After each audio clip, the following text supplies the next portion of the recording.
إن الحمد لله نحمده ونستعينه ونستغفره ونؤمن به ونتوكل عليه ونعوذ بالله من شرور أنفسنا ومن سيئات أعمالنا من يهده الله فلا مضل له ومن يضلله فلا هادي له وأشهد أن لا إله إلا الله وحده لا شريك له وأشهد أن محمدًا عبده ورسوله أرسله بالهدى ودين الحق ليظهره على الدين كله ولو كره المشركون. اللهم صل على محمد وعلى آل محمد كما صليت على إبراهيم وعلى آل إبراهيم وبارك على محمد وعلى آل محمد كما باركت على إبراهيم وعلى آل إبراهيم في العالمين إنك حميد مجيد.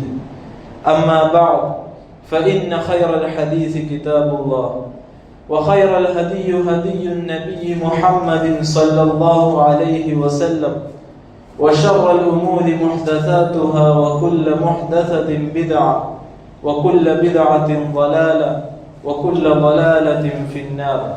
عباد الله أوصيكم وإياي أولا بتقوى الله. أعوذ بالله من الشيطان الرجيم. بسم الله الرحمن الرحيم.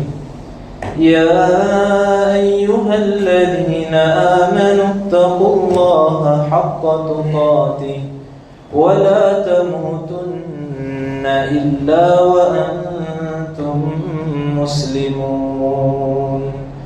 يا أيها الذين آمنوا اتقوا الله وقولوا قولا سديدا يصلح لكم أعمالكم ويغفر لكم ذنوبكم ومن يطع الله ورسوله فقد فاز فوزا عظيما. شهر رمضان الذي أنزل فيه القرآن هدى للناس وبينات من الهدى والفرقان فمن شهد منكم الشهر فليصم ومن كان مريضا أو على سفر فعدة من أيام أخر يريد الله بكم اليسر ولا يريد بكم العسر ولتكملوا العدة ولتكبروا الله على ما هداكم ولعلكم تشكرون. صدق الله العلي العظيم. ഏറെ ബഹുമാനം നിറഞ്ഞ സത്യവിശ്വാസികളെ, സത്യവിശ്വാസിനികളെ, അല്ലാഹു സുബ്ഹാനഹു വ തആലയുടെ വിധിവിലക്കുകൾ ജീവിതത്തിന്റെ സമസ്ത മേഖലകളിലും പാലിച്ചുകൊണ്ട് അവനെ സൂക്ഷിച്ച് തഖ്വയോടുകൂടി ജീവിക്കണമേ എന്ന് ആദ്യമായി എന്നോടെന്ന പോലെ നിങ്ങൾ ഓരോരുത്തരോടും ഉപദേശിക്കുകയാണ്, വസിയത്ത് ചെയ്യുകയാണ്. പുണ്യങ്ങളുടെ പൂക്കാലമായിട്ടുള്ള ഈ റമദാൻ മാസത്തില് സ്വർഗത്തിന്റെ കവാടങ്ങൾ തുറന്നിടപ്പെടുമ്പോൾ, നരകത്തിന്റെ കവാടങ്ങൾ അടച്ചിടപ്പെടുമ്പോൾ, പിശാചുക്കളൊക്കെ ബന്ധസ്ഥരാകുമ്പോൾ അള്ളാഹുവിന്റെ മാർഗത്തില് സൽക്കർമ്മങ്ങൾ ചെയ്തുകൊണ്ട് മുന്നേറാൻ അല്ലാഹു സുബ്ഹാനഹു വ തആല നമുക്ക് തൗഫീഖ് നൽകി അനുഗ്രഹിക്കുമാറാകട്ടെ. റമദാൻ മാസം എന്തുകൊണ്ടാണ് ഇത്രത്തോളം ശ്രേഷ്ഠത അർഹിക്കുന്നത് എന്ന് ചോദിച്ചു കഴിഞ്ഞാൽ അതിനുള്ള ഉത്തരമായിട്ട് അല്ലാഹു സുബ്ഹാനഹു വ തആല പറയുന്നത് ഷഹ്റു റമദാൻ അല്ലദീ ഉൻസില ഫീഹിൽ ഖുർആൻ എന്നുള്ളതാണ്. വിശുദ്ധ ഖുർആൻ അവതരിച്ച മാസമായതിനാലാണ് റമദാനിന് ഇത്രത്തോളം മഹത്വവും പവിത്രതയും വന്നു ഭവിക്കുന്നത് എന്ന് നമുക്ക് കാണാൻ സാധിക്കും. ഹിജ്റ 7-ാം വർഷം ദാത്തുൽ റിഖാ യുദ്ധവേളയിൽ റസൂൽ സല്ലല്ലാഹു അലൈഹി വസല്ലമക്ക് രാത്രി കാവൽ നിൽക്കാൻ വേണ്ടി 2 സ്വഹാബാക്കൾ നിയമിക്കപ്പെടുകയാണ്. അതിലൊരാൾ അബ്ബാദ് ഇബ്നു ബിശ്ർ റളിയല്ലാഹു അൻഹുവും മറ്റൊരാൾ അമ്മാർ ഇബ്നു യാസിർ റളിയല്ലാഹു അൻഹുമാണ്. ഇരുവരും ഇടവേളകളിൽ ഒരാൾ ഉറങ്ങുമ്പോൾ മറ്റൊരാൾ കാവൽ നിൽക്കുകയും തുടർന്ന് മറ്റൊരാൾ ഉറങ്ങുമ്പോൾ ഈ മനുഷ്യന് കാവൽ നിൽക്കുകയും ചെയ്യുന്ന രൂപത്തില് പ്ലാൻ ഇടുകയാണ്. അങ്ങനെ അമ്മാർ റളിയല്ലാഹു അൻഹു കിടന്നുറങ്ങുകയും അബ്ബാദ് റളിയല്ലാഹു അൻഹു കാവൽ നിൽക്കുകയും ചെയ്യുന്ന സന്ദർഭത്തില് അബ്ബാദ് റളിയല്ലാഹു അൻഹു നമസ്കരിച്ചു കൊണ്ടിരിക്കുകയാണ്. അപ്പോ ഇങ്ങനെ ഒരു മനുഷ്യൻ നിന്ന് നമസ്കരിക്കുന്നത് കാണുമ്പോ മുശ്രിക്കായിട്ടുള്ള ഒരു വ്യക്തി ഈ അവസരം മുതലെടുത്തുകൊണ്ട് അമ്പെയ്യുന്നുണ്ട്. അങ്ങനെ 3 അമ്പോളം അബ്ബാദ് റളിയല്ലാഹു അൻഹുവിന്റെ ദേഹത്ത് പതിക്കുകയാണ്. 3ാമത്തെ അമ്പ് കൊള്ളുന്ന സന്ദർഭത്തിലാണ് അമ്മാർ റളിയല്ലാഹു അൻഹു ഈ ശബ്ദം കേട്ട് ഞെട്ടി ഉണരുന്നത്. അപ്പോൾ കാണുന്നത് ചോരയിൽ കുളിച്ചുകൊണ്ട് കിടക്കുന്ന അബ്ബാദ് റളിയല്ലാഹു അൻഹുവിനെയാണ്. അപ്പോൾ അമ്മാർ റളിയല്ലാഹു അൻഹു ചോദിക്കുന്നുണ്ട്, അഖി മാ മനഅക അൻ തൂഖിബനി ഫീ അവ്വലി സഹ്മിൻ റുമിയ ബിഹി.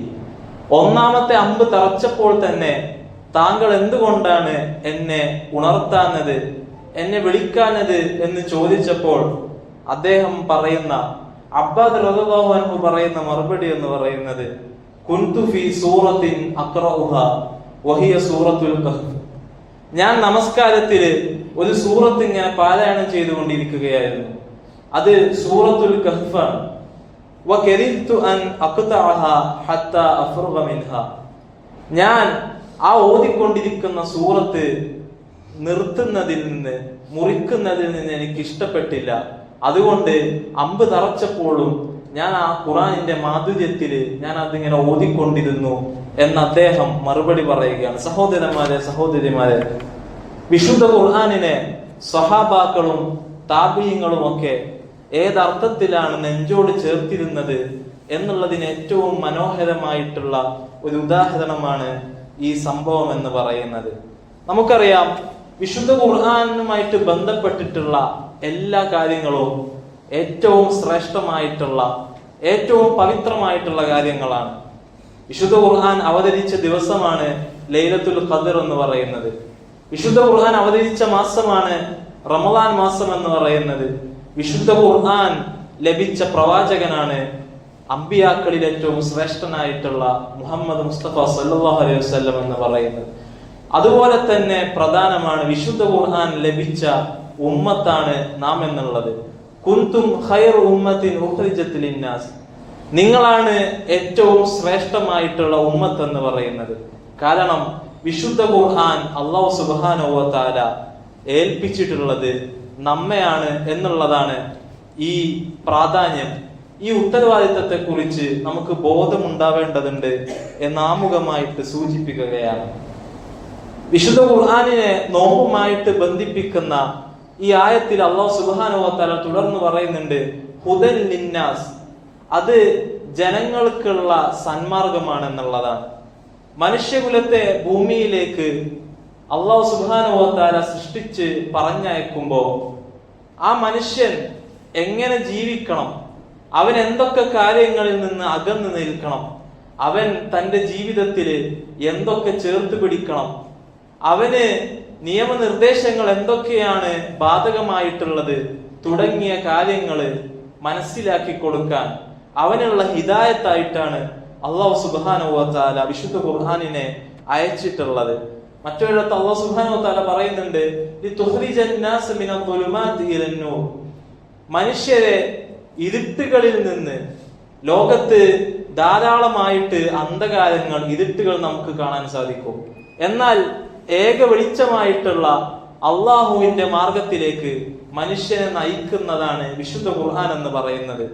ഇത് കേവലം ഒരു വർത്തമാനമല്ലെന്നും റസൂൽ സല്ലല്ലാഹു അലൈഹി വസല്ലമയുടെ ജീവിതകാലത്ത് വിശുദ്ധ ഖുർആൻ അവതരിച്ച 23 വർഷം കൊണ്ട് അറേബ്യയില് എന്ത് വിപ്ലവമാണ് വിശുദ്ധ ഖുർആൻ സൃഷ്ടിച്ചതെന്ന് നാം പരതി നോക്കിക്കഴിഞ്ഞാൽ ഈ ആയത്തുകളുടെ ഒക്കെ സാക്ഷാത്കാരം ആ കാലത്ത് തന്നെ നമുക്ക് കാണാൻ സാധിക്കുമെന്നുള്ളതാണ്. ഏത് സമൂഹത്തിലേക്കാണ് ഈ വിശുദ്ധ ഖുർആൻ അവതരിച്ചത്? ജാഹിലിയത്തില് മുങ്ങിക്കുളിച്ചു കിടക്കുന്ന, മദ്യവും വ്യഭിചാരവും പലിശയും തുടങ്ങി എന്തൊക്കെ തെറ്റുകളാണോ ഒരു മനുഷ്യന് ചെയ്യാൻ സാധിക്കുക, ആ അശ്ലീലതകളിലൊക്കെ മുഴുകി ജീവിച്ചിരുന്ന ഒരു സമുദായത്തിലേക്ക് വായിക്കാൻ അറിയാത്ത, എഴുതാൻ അറിയാത്ത, ഒട്ടകത്തിന്റെ മൂക്കുകയറ് മാത്രം കുടിച്ച് ശീലമുള്ള, നിരക്ഷരരായിട്ടുള്ള, ഉമ്മിയായിട്ടുള്ള ഒരു സമൂഹത്തിലേക്ക് അല്ലാഹു സുബ്ഹാനഹു വ തആല ഉമ്മിയായിട്ടുള്ള ഒരു പ്രവാചകനെ അയക്കുകയാണ്. ആ പ്രവാചകന്റെ കയ്യില് ഈ വിശുദ്ധ ഖുർആൻ ഏൽപ്പിക്കുമ്പോ ഒരു മനുഷ്യനും അത് പ്രെഡിക്റ്റ് ചെയ്യാൻ സാധിക്കുകയില്ല. കാരണം ലോകത്ത് അന്നേ കാലത്ത് ഏറ്റവും കൂടുതൽ അധപതിച്ചിരുന്ന സമൂഹമായിരുന്നു ജാഹിലിയ അറബികൾ എന്ന് പറയുന്നത്. അവർ തങ്ങളുടെ പെൺമക്കളെ കുഴിച്ചു മൂടിയിരുന്നു. അവർ നഗ്നരായിക്കൊണ്ട് കഅബയെ പ്രദക്ഷിണം ചെയ്തിരുന്നു. തുടങ്ങി ഒരു മനുഷ്യന് സ്വപ്നം കാണാവുന്ന ഏറ്റവും മ്ലേച്ഛമായിട്ടുള്ള തിന്മകളൊക്കെ അന്ന് നിറമാടിയിരുന്നു എന്ന് നമുക്ക് കാണാൻ സാധിക്കും. പക്ഷേ പിന്നീട് നാം സാക്ഷ്യം വഹിക്കുന്നത് ലോകത്തെ തന്നെ മുന്നിൽ നിന്ന് നയിക്കുന്ന, ലോകത്തെ ഏറ്റവും കൂടുതൽ മൂല്യങ്ങൾ ഉയർത്തിപ്പിടിക്കുന്ന, ലോകത്തെ നാനാ ദിക്കുകളും വിജയിച്ചടക്കിയ ഒരു സമുദായമായിട്ട് ആ സമുദായത്തെ ഉയർത്തിക്കൊണ്ടുവരികയാണ്. സഹോദരന്മാരെ, ഇത് തന്നെയാണ് വിശുദ്ധ ഖുർആനിന്റെ വിപ്ലവ ശക്തി എന്ന് പറയുന്നത്. ഈ ഗ്രന്ഥമാണ് നമ്മുടെയൊക്കെ കൈകളില് മുസ്ഹഫായിട്ട് ലഭിച്ചിട്ടുള്ളത് എന്ന് നാം ആലോചിക്കുമ്പോഴാണ് അതിന്റെ പ്രാധാന്യം നമുക്ക് മനസ്സിലാകുന്നത്. നാം അതിന് വേണ്ടത്ര പരിഗണന നൽകുന്നുണ്ടോ എന്നുള്ള ചോദ്യം ഓരോരുത്തരും നഫ്സിനോട് ചോദിക്കേണ്ടതുണ്ട്. കാരണം അന്ത്യനാളില് റസൂൽ സല്ലല്ലാഹു അലൈഹി വസല്ലം, നമ്മൾ കേട്ടിട്ടുണ്ട്, ഷഫാഅത്ത് ചെയ്യുന്ന, വിശ്വാസികൾക്ക് വേണ്ടി ശുപാർശ ചെയ്യുന്ന അതേ റസൂൽ സല്ലല്ലാഹു അലൈഹി വസല്ലം നാളെ അന്ത്യദിനത്തില് അള്ളാഹുവിന്റെ മുമ്പിൽ ഒരു വിഭാഗത്തെ കുറിച്ച് പരാതി പറയുമെന്നുള്ളതാണ്. വിശുദ്ധ ഖുർആനില് സൂറത്തുൽ ഫുർഖാനിൽ ഇങ്ങനെ കാണാം, വഖാല റസൂൽ യാ റബ്ബി ഇന്ന ഖൗമി ഇത്തഖദു ഹാദൽ ഖുർആന മഹ്ജൂറ. അന്ന് റസൂൽ സല്ലല്ലാഹു അലൈഹി വസല്ലം എഴുന്നേറ്റ് എന്ന് പറയും, എന്റെ റബ്ബേ, എന്റെ ഈ സമുദായം ഈ ഖുർആനിനെ അവഗണിച്ച് കളഞ്ഞിരിക്കുന്നു എന്ന് റസൂൽ സല്ലല്ലാഹു അലൈഹി വസല്ലം അന്നേ ദിവസം പരാതിപ്പെടുമെന്നുള്ളതാണ്. സഹോദരന്മാരെ, വളരെയധികം ഭീതിയോടുകൂടി, ജാഗ്രതയോടുകൂടി നാം മനസ്സിലാക്കേണ്ടുന്ന സൂക്തമാണ്. ഈ സൂക്തത്തിന് വിശദീകരണമായിട്ട് മഹാനായ ഇബ്നുൽ ഖയ്യിം റഹിമഹുല്ല എന്താണ് ഈ ഹജ്റുൽ ഖുർആൻ, വിശുദ്ധ ഖുർആനിനെ അവഗണിക്കുക എന്ന് പറയുന്നത് എന്താണെന്നുള്ളതിന് 5ഓളം ഉദാഹരണങ്ങൾ പറയുന്നുണ്ട്. അതിലേറ്റവും പ്രാധാന്യം അർഹിക്കുന്ന 3 ഉദാഹരണങ്ങൾ നിങ്ങളുടെ മുമ്പിൽ വെക്കാനാണ് ഞാൻ ഉദ്ദേശിക്കുന്നത്.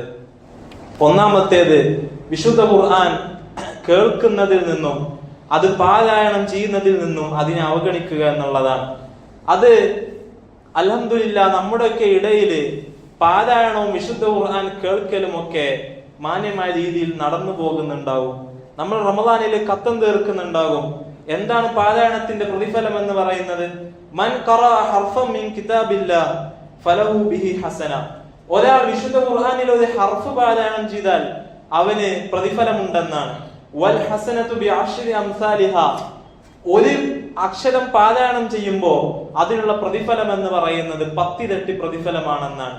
ഇങ്ങനെ പാരായണം ചെയ്യുന്നതിന്റെയും ഓതി ഖത്തം തീർക്കുന്നതിന്റെയും ഒക്കെ മഹത്വം മോശമല്ല, ചില്ലറ അല്ല എന്നുള്ളതും അത് വളരെ പ്രാധാന്യം അർഹിക്കുന്നതാണ് എന്നും നമുക്കറിയാകുന്നതാണ്.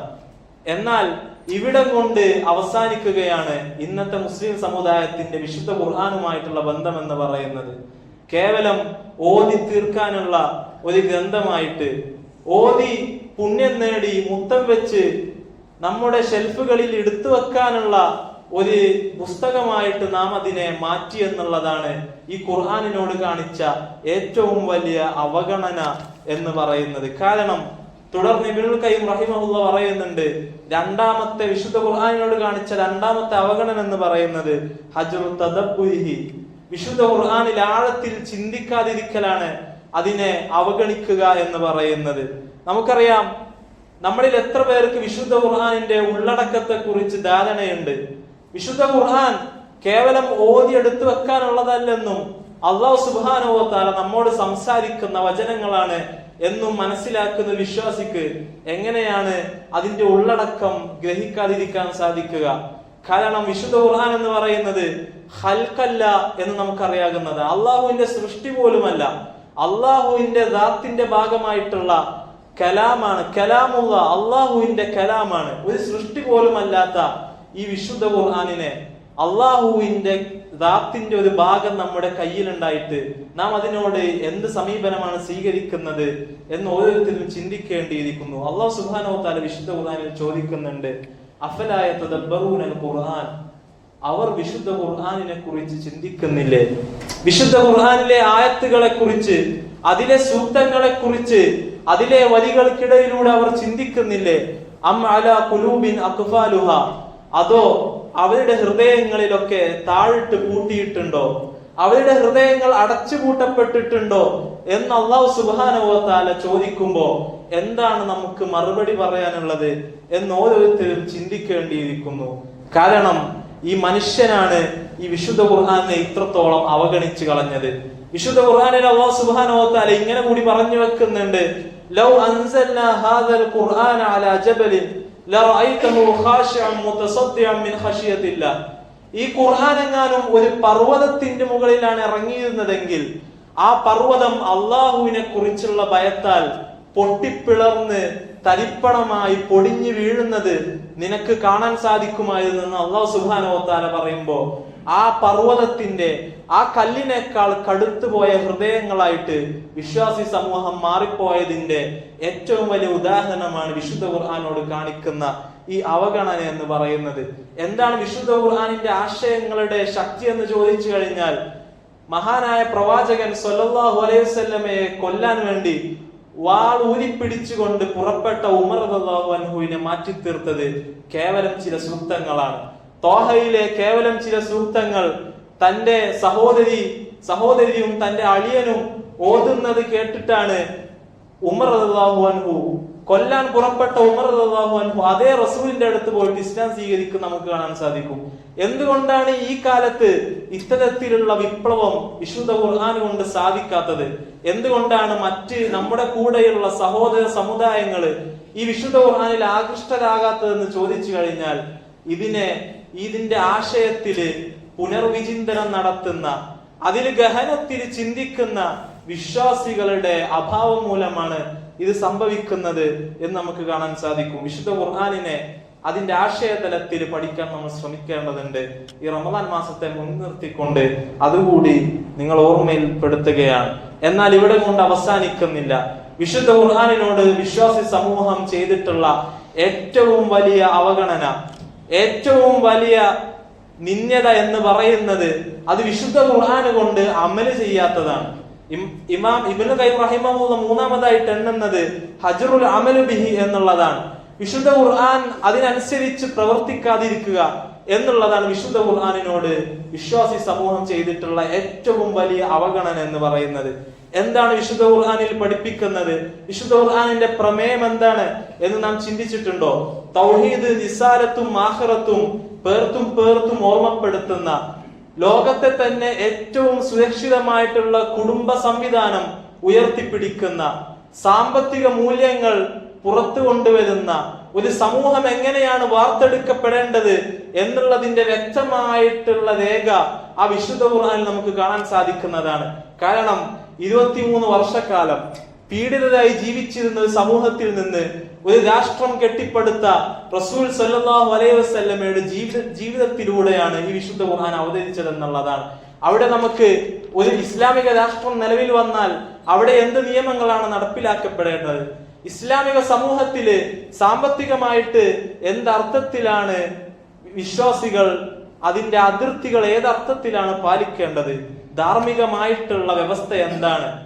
എത്തിക്സ് എന്താണ്? ഇസ്ലാമിന്റെ എത്തിക്സ് എന്താണ്? ഇസ്ലാം മുന്നോട്ട് വെക്കുന്ന മൂല്യങ്ങൾ എന്താണ് എന്ന് പേർത്തും വിശുദ്ധ ഖുർആൻ നമ്മളെ പഠിപ്പിക്കുമ്പോൾ നമ്മുടെ ജീവിതത്തിൽ എത്രത്തോളം വിശുദ്ധ ഖുർആനിനെ നമുക്ക് പ്രവൃത്തി പദത്തിൽ കൊണ്ടുവരാൻ സാധിക്കുന്നുണ്ട് എന്ന് ഓരോരുത്തരും സ്വയം വിചാരണ ചെയ്യേണ്ടുന്ന സന്ദർഭം കൂടിയാണ് ഈ റമദാൻ എന്ന് പറയുന്നത്.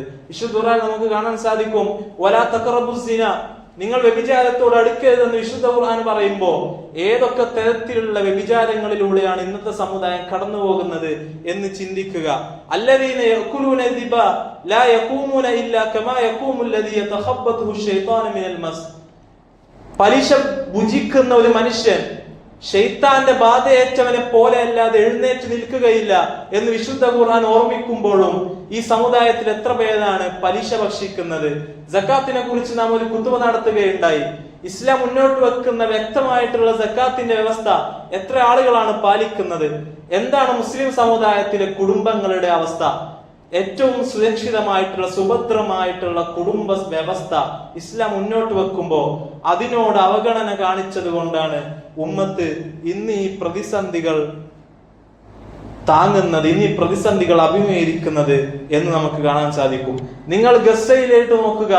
ഗസയിലുള്ള വിശ്വാസികൾ അവർ ഖുർആൻ കൊണ്ട് ജീവിക്കുകയാണ്. സ്വന്തം കുടുംബത്തിലെ 10-ലേറെ മനുഷ്യർ മരിച്ചു വീഴുമ്പോഴും അവർ അള്ളാഹുവിന്റെ മാർഗത്തില് സ്വബർ അവലംബിക്കുകയാണ്.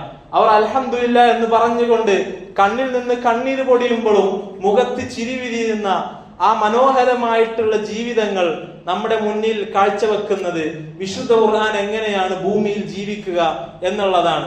അവിടെ ഒക്ടോബർ 7-ന് ശേഷം ഒരു വർഷത്തെ നീണ്ട ജനസൈഡിന് ശേഷം, വംശഹത്യക്ക് ശേഷം ഒരു ദിവസം വെടിനിർത്തൽ ലഭിച്ചപ്പോൾ അവിടെ നടന്ന ഏറ്റവും വലിയ ആഘോഷം എന്ന് പറയുന്നത് അവിടുത്തെ 600ഓളം വിദ്യാർത്ഥികൾ, ചെറിയ മക്കള്, 7-8 വയസ്സുമുള്ള മക്കള് സെനത് വാങ്ങുന്ന, ഹിഫ്ള് പൂർത്തിയാക്കിയതിന്റെ സെനത് വാങ്ങുന്ന ചടങ്ങാണ് അവിടെ ഏറ്റവും വലിയ ആഘോഷമായിട്ട് നടന്നിട്ടുള്ളത്. സഹോദരന്മാരെ, നമ്മുടെ മുമ്പിൽ ജീവിക്കുന്ന ഖുർആനുകളാണ് ഗസയിലെ ഓരോ പിഞ്ചു മക്കളും എന്ന് പറയുന്നത്. എന്താണ് റസൂൽ സല്ലല്ലാഹു അലൈഹി വസല്ലമയെ കുറിച്ച് നമ്മുടെ ഉമ്മുൽ മുഅ്മിനീൻ ആയിഷ റളിയല്ലാഹു അൻഹ പറയുന്നുണ്ടല്ലോ, കാന ഖുലുഖുഹു അൽ ഖുർആൻ. റസൂലിന്റെ സ്വഭാവം എന്ന് പറയുന്നത് ഖുർആനായിരുന്നു. റസൂൽ സല്ലല്ലാഹു അലൈഹി വസല്ലമയും റസൂലിന്റെ ശിക്ഷണം കൊണ്ട് വളർന്ന സ്വഹാബാക്കളും ജീവിക്കുന്ന ഖുർആനുകളായിരുന്നു. എന്തുകൊണ്ടാണ് നമ്മുടെ ജീവിതത്തിൽ വിശുദ്ധ ഖുർആനിന് ആ സ്ഥാനം ലഭിക്കാത്തത്? നമ്മുടെ ജീവിതത്തിൽ ഏതെങ്കിലും ഒരു മേഖലയിൽ വിശുദ്ധ ഖുർആനിനെ ഊന്നിക്കൊണ്ട് നാം നമ്മുടെ ജീവിതം ചിട്ടപ്പെടുത്തുന്നുണ്ടോ എന്ന് നാം ഓരോരുത്തരും പുനഃപരിശോധിക്കേണ്ടിയിരിക്കുന്നു. അല്ലാഹു സുബ്ഹാനഹു വ തആല വിശുദ്ധ ഖുർആനിനെ വേണ്ട വിധം പരിഗണിക്കുന്ന, വിശുദ്ധ ഖുർആൻ അനുസരിച്ച് ജീവിക്കുന്ന, വിശുദ്ധ ഖുർആനിനെ ആഴത്തിൽ ചിന്തിക്കുന്ന, അത് കർമ്മപദത്തിൽ കൊണ്ടുവരുന്ന, അങ്ങനെ ഏറ്റവും സുഭദ്രമായിട്ടുള്ള ശക്തരായിട്ടുള്ള ഈമാനിന്റെ ശക്തി കൈവരിച്ച ഉമ്മത്തായിട്ട് സഹോദര സമുദായങ്ങളിലേക്ക് വിശുദ്ധ ഖുർആനിന്റെ ആശയം എത്തിക്കുന്ന, അങ്ങനെ ലോകത്തിനു മുമ്പിൽ ഇസ്ലാമോഫോബിയ പരത്തുന്ന ലോകത്തിനു മുമ്പിൽ വിശുദ്ധ ഖുർആനിന്റെ യഥാർത്ഥ മാനവിക മൂല്യങ്ങൾ ഉയർത്തിപ്പിടിക്കാൻ സാധിക്കുന്ന ഒരു ഉമ്മത്തായിട്ട് മാറാൻ നമുക്ക് സാധിക്കേണ്ടതുണ്ട്. അല്ലാഹു സുബ്ഹാനഹു വ തആല അതിന് നമുക്ക് തൗഫീഖ് നൽകി അനുഗ്രഹിക്കുമാറാകട്ടെ. ഖുർആനിന്റെ ആളുകളിൽ അല്ലാഹു സുബ്ഹാനഹു വ തആല നമ്മെ ഉൾപ്പെടുത്തി അനുഗ്രഹിക്കുമാറാകട്ടെ. അഖൂലു ഖൗലി ഹാദാ വസ്തഗ്ഫിറുല്ലാഹ ലീ വലക്കും ഫസ്തഗ്ഫിറൂഹു ഇന്നഹു ഹുവൽ ഗഫൂറുർ റഹീം വദ്ഉഹു ഇന്നഹു ഹുവൽ ബർറുൽ കരീം.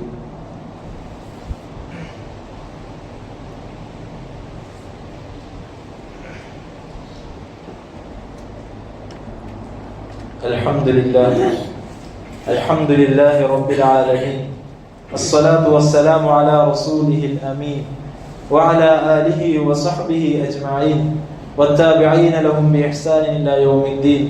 اللهم صل وسلم وبارك على سيدنا محمد وعلى آله وصحبه أجمعين والتابعين لهم بإحسان إلى يوم الدين. عباد الله وإماء الله، أوصيكم وإياي ثانيا بتقوى الله. أعوذ بالله من الشيطان الرجيم. يا أيها الذين آمنوا اتقوا الله ولتنظر نفس ما قدمت لغد واتقوا الله إن الله خبير بما تعملون. ഏറെ പ്രിയം നിറഞ്ഞ സത്യവിശ്വാസികളെ, സത്യവിശ്വാസിനികളെ, അല്ലാഹു സുബ്ഹാനഹു വ തആലയുടെ വിധിവിലക്കുകൾ ജീവിതത്തിന്റെ എല്ലാ മേഖലകളിലും പാലിക്കണമെന്ന് ഒരിക്കൽ കൂടി എന്നെ എന്ന പോലെ നിങ്ങളെ ഓർമ്മപ്പെടുത്തുകയാണ്, വസിയത്ത് ചെയ്യുകയാണ്. സഹോദരന്മാരെ, റമദാൻ വിശുദ്ധ ഖുർആൻ അവതരിച്ച മാസമായതിനാലാണ് അതിന് ശ്രേഷ്ഠത കൈവരുന്നതെന്നും ആ മാസത്തിലെങ്കിലും വിശുദ്ധ ഖുർആനിന്റെ പ്രാധാന്യം നാം മനസ്സിലാക്കേണ്ടതുണ്ട് എന്നതുകൊണ്ടുമാണ് ഈ ഖുതുബയിൽ ഖുർആനെ കുറിച്ച് പറയാൻ ഉദ്ദേശിച്ചത്.